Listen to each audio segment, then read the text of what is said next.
Then we will see medicinal uses. तो इसमें देखेंगे एंटीबायोटिक्स, आज तक अगर हम ऑब्जर्व करें तो आज तक में 25 टाइप्स ऑफ एंटीबायोटिक्स से भी ज़्यादा एंटीबायोटिक्स को प्रोड्यूस किया गया है कमर्शियली फ्रॉम दी मोल्ड्स। तो यहाँ पे हम टेबल में देखेंगे किस तरह से डिफरेंट टाइप ऑफ एंटीबायोटिक्स को फंजाई से, अलग अलग फंजाई से लिया गया है और कौन सी ट्रीटमेंट में इनको यूज़ किया जाता है। तो first we will see penicillin, जिसको पेनिसिलियम नोटाटम से लिया गया है और ये ट्रीटमेंट में हेल्प करती है, न्यूमोनिया को ट्रीट करने में हेल्प करती है।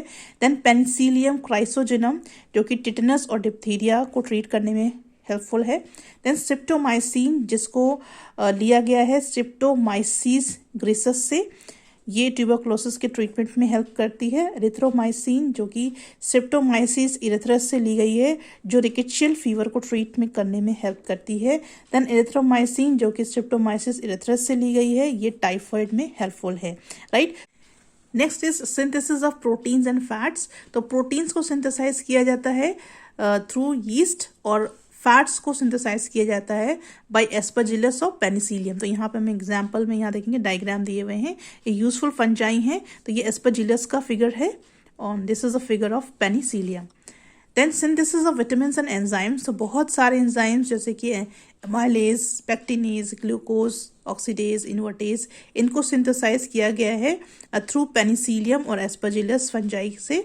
और विटामिन्स, जिसमें vitamin B complex, vitamin E, इनको सिंथेसाइज किया गया है या ऑब्टेन किया गया है through yeast. Then role in bakeries and cheese processing. Bakeries में इनका क्या यूज है? बेकरीज में इनका ब्रेड मेकिंग में यूज़ होता है, ठीक है। तो ब्रेड मेकिंग इंडस्ट्री में इसको यूज़ किया जाता है। यीस्ट जो है वो ब्रेड को स्पॉन्जीनेस यानी कि सॉफ्टनेस प्रोवाइड करता है, और क्योंकि फर्मेंटेशन जब करता है उसकी वजह से कार्बन डाइऑक्साइड फॉर्म होती है, और जब ये डो के थ्रू पास होती है तो ये एयर स्पेसेस फॉर्म कर देती है डो के अंदर, ठीक है।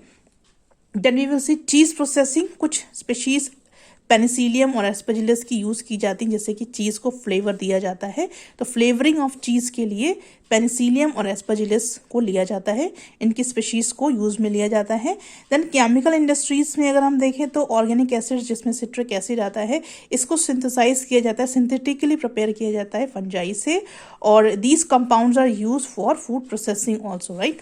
बियर को कैसे प्रिपेयर किया जाता है? बियर को प्रिपेयर किया जाता है बार्ले माल्टोस को फर्मेंट करके, और वाइन को प्रिपेयर किया जाता है ग्रेप को फर्मेंट करके, ठीक है। तो जो फर्मेंटेशन का प्रोसेस होता है इसमें यूज़ किया जाता है सैक्रोमेसिस सेरेवेसी को, ठीक है, जो कि एक यूनिसेलुलर यीस्ट है, इसको यूज़ करके और बियर और वाइन को बनाया जाता है। तो यहाँ पे हम इसकी बायोकेमिकल रिएक्शन देख सकते हैं। ये ग्लूकोज है और इसमें जब फर्मेंटेशन होगा तो ये बनाएगा ethyl alcohol and carbon dioxide. Harmful fungi. तो इसमें हम यहाँ पे देखेंगे कि फंजाई कौन कौन से डिजीजेस हैं जो कि ह्यूमन और प्लांट्स में कॉज करते हैं। तो number 1 human diseases. Fungi cause a number of diseases in man. इसमें एग्जांपल दिया हुआ है रिंग वॉर्म, जो कि रिंग शेप लीजन्स कॉज करता है। देन वेजाइनल यीस्ट इन्फेक्शन, जिसकी वजह से बर्निंग, सेसेशन और इचिंग होती है। एथलीट्स फूड, और ये सारे जो डिजीज हैं ये फंजाई कॉज करती है ह्यूमन बीइंग में। देन मोल्ड स्पोर्स, ये एलर्जीज कॉज करते हैं कुछ पीपल्स में, जिसकी वजह से उनको रेस्पिरेशन में प्रॉब्लम होती है और स्नीजिंग आती है। देन प्लांट डिजीजेस, इसमें white rust of crucifers, downy mildew of grapes और late blight of potatoes, rust in wheat, smut in maize, wheat and other cereal crops, leaf spot in groundnut, ये सारे जो diseases हैं वो fungi cause करता है। Then food का स्पॉलेज होता है थ्रू दी फंजाई, स्पेशीज दिया हुआ पेनिसिलियम, एस्परजिलस, और मोल्ड में म्यूकोराइजोफस, ये फ्रूट्स को स्पॉइल करते हैं, वेजिटेबल्स को स्पॉइल करते हैं, डेयरी प्रोडक्ट्स एंड मीट को, और इस तरह के और भी प्रोडक्ट्स को ये स्पॉइल करते हैं। Then tropical deterioration. Tropical region में जब वार्म और मॉइस्ट कंडीशंस होती हैं, पर्टिकुलरली मानसून का टाइम जब होता है, रेनी सीजन जब होता है, उस समय में जो फंजाई होते हैं उनके लिए ये मौसम फेवरेबल होता है ग्रो करने के लिए। तो इसमें फंजाई स्पॉइल करते हैं बहुत सारे वैरायटी ऑफ आर्टिकल्स को, जिसमें क्लोथ्स आते हैं, लेदर गुड्स आते हैं, फोटोग्राफिक मटीरियल्स आते हैं। तो ये जो प्रोसेस है जिसमें वार्म और मॉइस्ट कंडीशन में ट्रॉपिकल रीजन में ये जो हार्म प्रोवाइड करते हैं, कॉज करते हैं, उसको बोलते हैं tropical deterioration. Now next we will learn how food can be preserve. Food preservation topic है, तो इसके अंदर में हम पढ़ेंगे किस तरह से डिफरेंट मेथड से फूड को प्रिजर्व किया जा सकता है। तो जितने भी ईटेबल्स होते हैं उनके अंदर मॉइस्चर का कंटेंट ज़्यादा होता है, इसलिए वो बहुत जल्दी ख़राब होने लगते हैं, सड़ने लगते हैं। इसी तरह से जो पके हुए फ्रूट्स होते हैं, अल्कोहल वाइन्स होते हैं, फ्रूट जूसेस होते हैं, वो भी बहुत जल्दी ख़राब हो जाते हैं अगर उनको प्रिजर्व प्रॉपरली नहीं किया जाता है। तो यहाँ पे हम मेथड्स देखेंगे फूड प्रिजर्वेशन के लिए। तो फूड प्रिजर्वेशन वो मेथड है जो कि फूड को स्पॉइल होने से बचाता है और उसको जर्म फ्री करता है।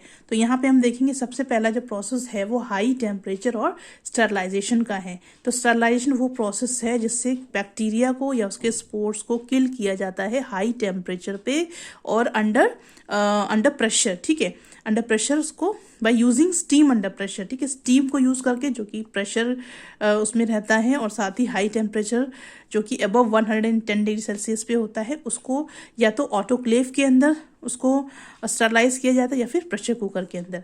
तो जितने भी केनिंग फूड होते हैं, ठीक है, केनिंग ऑफ फ्रूट्स जूसेस, ये सब भी सिमिलर प्रोसेस होते हैं। और केन्ड फूड कंटामिनेटेड नहीं होते हैं जब तक कि उनको खोला ना जाए, क्योंकि जो केन्ड फूड होते हैं, जो पैक्ड फूड होते हैं, वो स्टरलाइज फॉर्म में रहते हैं। लेकिन जब उनको ओपन करेंगे तभी वो जो इन्वायरमेंट के अंदर बैक्टीरिया होते हैं उसके कॉन्टेक्ट में आके खराब हो जाएंगे, अदरवाइज वो खराब नहीं होते हैं। नेक्स्ट प्रोसेस इज डिहाइड्रेशन या फिर इसको ड्राइंग भी कहते हैं। इस प्रोसेस में वाटर को फूड मटेरियल में से डिहाइड्रेट कर दिया जाता है, यानी कि रिमूव कर दिया जाता है। और वाटर के एब्सेंस में ज़्यादातर माइक्रो ऑर्गेनिजम्स ग्रो नहीं कर पाते हैं, इसलिए ड्राइंग ऑफ फूड्स जैसे में कि ग्रेन्स आ गई, फ्रूट्स आ गए, वेजिटेबल्स आ गए, मीट, फिश एक्सेट्रा, इनको ड्राई कर दिया जाता है। और ये जो मेथड होता है इनका, ये बहुत इफेक्टिव मेथड होता है प्रिजर्वेशन का। ग्रीन पीज और मिल्क पाउडर को इसी तरह से प्रिजर्व किया जाता है by the process of dehydration. तो यहाँ पे हम देखेंगे कि पाउडर्ड मिल्क कैसे बनाया जाता है। तो इसमें क्या करा जाता है कि मिल्क को डिहाइड्रेट किया जाता है, यानी कि मिल्क को पहले स्प्रे किया जाता है और इस स्प्रे को एक चैम्बर के अंदर किया जाता है। मिल्क को एक ड्राई चैम्बर के अंदर स्प्रे कर दिया जाता है जिसके थ्रू हॉट एयर पास होती रहती है। और क्योंकि एयर इतनी ज़्यादा हॉट होती है कि जितना भी मिल्क के अंदर वाटर पार्ट होता है या फिर मॉइस्चर उसके अंदर जितना भी प्रेजेंट होता है वो सारा का सारा ड्राइड हो जाता है और जो चैम्बर का जो फ्लोर होता है उसमें मिल्क के ड्राई पार्टिकल्स जो होते हैं वो एक्यूमुलेट हो जाते हैं, इकट्ठे हो जाते हैं और इसी को हम मिल्क पाउडर बोलते हैं। और इसको कलेक्टेड किया जाता है, पैक किया जाता है कंटेनर में और इसी तरह से पाउडर्ड एग को भी बनाया जाता है। राइट, इस मेथड से यहाँ पे पाउडर्ड मिल्क को बनाया गया है। राइट, तो यहाँ पे आप देख सकते हैं केनिंग, इसमें जो पैक्ड फूड है, घी है, ये सबको स्टरलाइज करके पैकिंग किया हुआ है। और यहाँ पे आप देख सकते हैं मिल्क है और इसमें भी आप देख सकते हैं कि इसको यहाँ पे आपको ये बॉटल में दिख रहा है और यहाँ पे एक पैकेट में दिख रहा है। तो इसको ड्राइड फॉर्म में रखा हुआ है, यानी कि इसको पाउडर्ड फॉर्म में रखा हुआ है, इसका डिहाइड्रेशन किया गया है। देन प्रोसेस आता है आपका नेक्स्ट इज सॉल्टिंग। इस मेथड में क्या किया जाता है, कॉमन सॉल्ट को यूज़ किया जाता है for preserving meat and fish. ये एक बहुत ही ओल्ड मेथड है और इस मेथड से जहाँ पे सॉल्ट को यूज़ करके प्रिजर्व किया जाता है मीट और फिश को, इस मेथड को क्यूरिंग बोलते हैं। और आज के समय में जैसे कि फिश हो गया, वेजिटेबल्स हो गया, पिकल्स हो गया, इन सब को इसी मेथड से यानी क्यूरिंग मेथड से ही प्रिजर्व किया जाता है। Salting prevents biodegradation of such food materials. तो सॉल्टिंग क्या करता है, जो फूड मटेरियल्स हैं उनका बायोडिग्रेडेशन होने से रोकता है, यानी कि जो माइक्रोब्स हैं उनका डिस्ट्रक्शन से सॉल्ट रोकता है फूड मटेरियल्स को। Then comes pasteurization. पास्चराइजेशन वो टेक्निक है जिसमें मिल्क को पार्शियली स्टरलाइज किया जाता है और इस मेथड को डेवलप किया था लुईस पास्चर ने। इसमें क्या किया जाता है, मिल्क को हीट किया जाता है to a temperature of about 62 degree Celsius. 62 degree Celsius temperature पे मिल्क को हीट किया जाता है फॉर 30 मिनट्स, या फिर 70 डिग्री सेल्सियस पे 15 मिनट्स तक मिल्क को हीट किया जाता है। उसके बाद इमीडिएटली इसको चिल्ड कर दिया जाता है। पॉस्चराइजेशन किल करता है बहुत सारे माइक्रो ऑर्गेनिजम्स को जो कि बेसिकली डिजीज कॉज करते हैं, जिसमें आपको एग्जाम्पल में दिया है typhoid, cholera and diphtheria. Milk का जो इस तरह का ट्रीटमेंट होता है, यानी कि हाई टेम्परेचर पे इसको ट्रीट करके और इमीडिएटली इसको क्विकली चिल्ड कर दिया जाता है, तो ये इस तरह से जो मिल्क को ट्रीट किया जाता है इसको बोला जाता है पॉस्चराइज्ड मिल्क। ठीक है, इस तरह के मिल्क को पॉस्चराइज्ड मिल्क कहते हैं।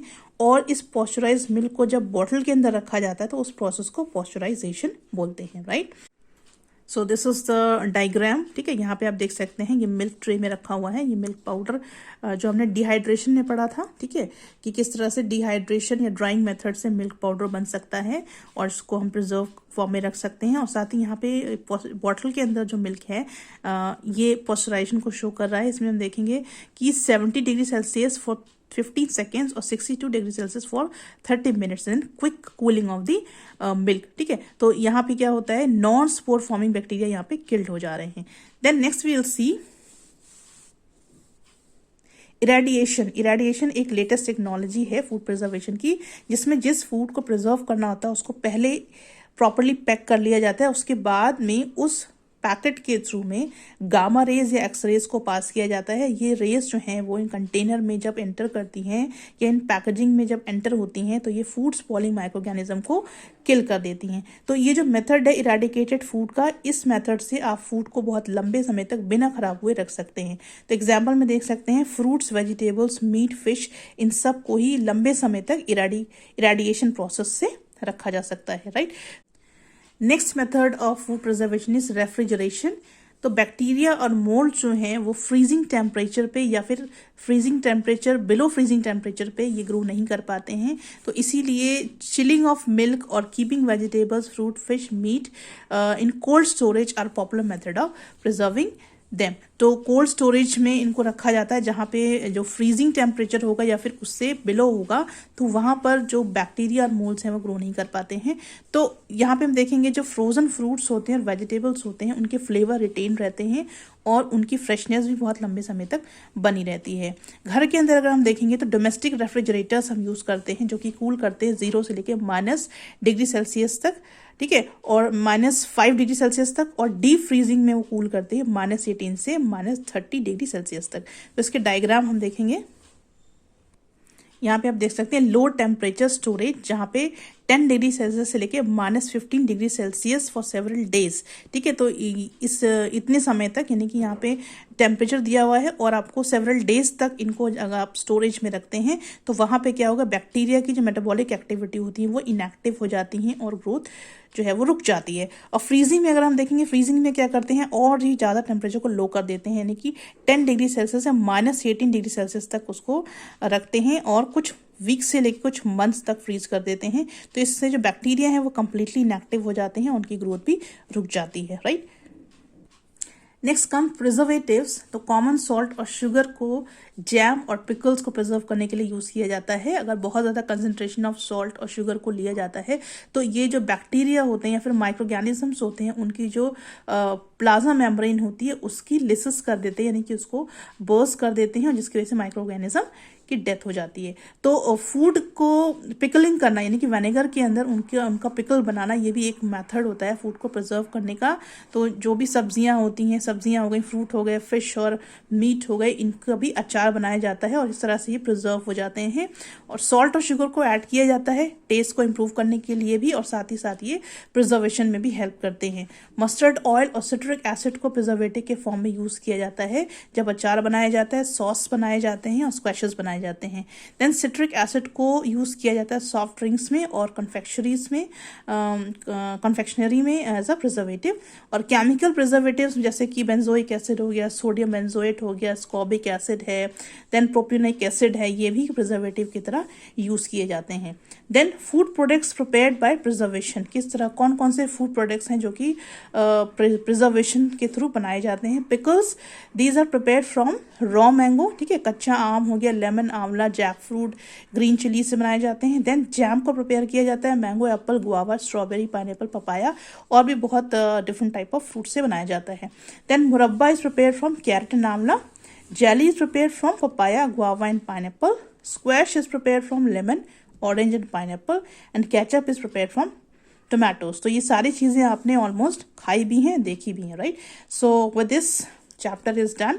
Next video में we will be doing question answers. Thank you very much.